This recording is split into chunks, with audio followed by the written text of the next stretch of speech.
guys, it's Sempai Lauren and Sempai Halie here, and we wanted to talk to you for a minute about how to stay motivated in this weird self-quarantine situation that's going on right now. I know that can be really hard and kind of scary, so we have some tips and we wanted to share them with you guys.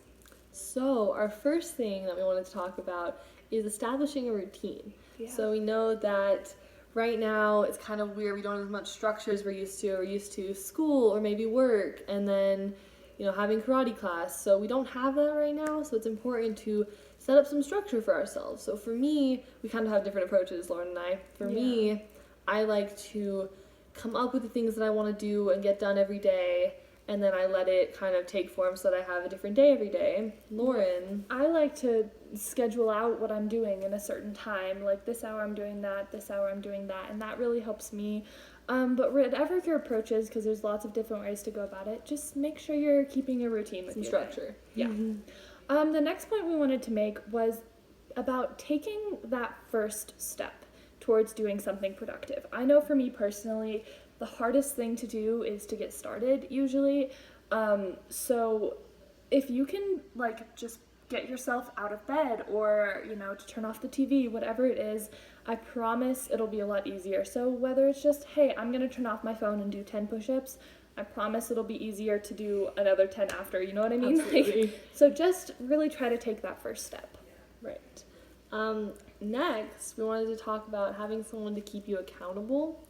So, siblings, but it's really easy to keep yourself accountable, but sometimes it's really also helpful to have somebody else there for you who's going to encourage you or just say, hey, you told me you were going to do this, make sure you do it today.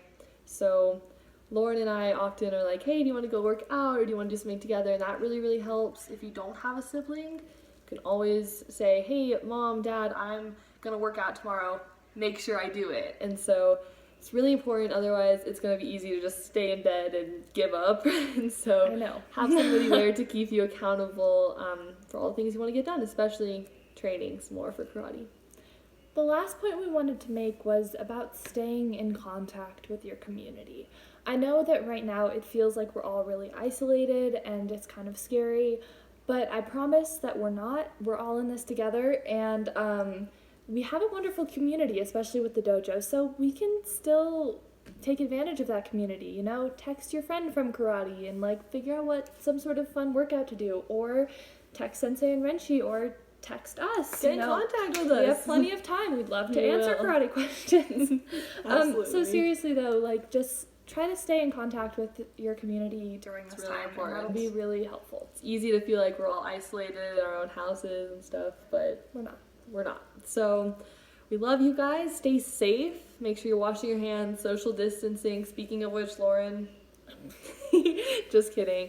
But we love you guys. Text us if you have any questions. We miss you. Bye. Bye.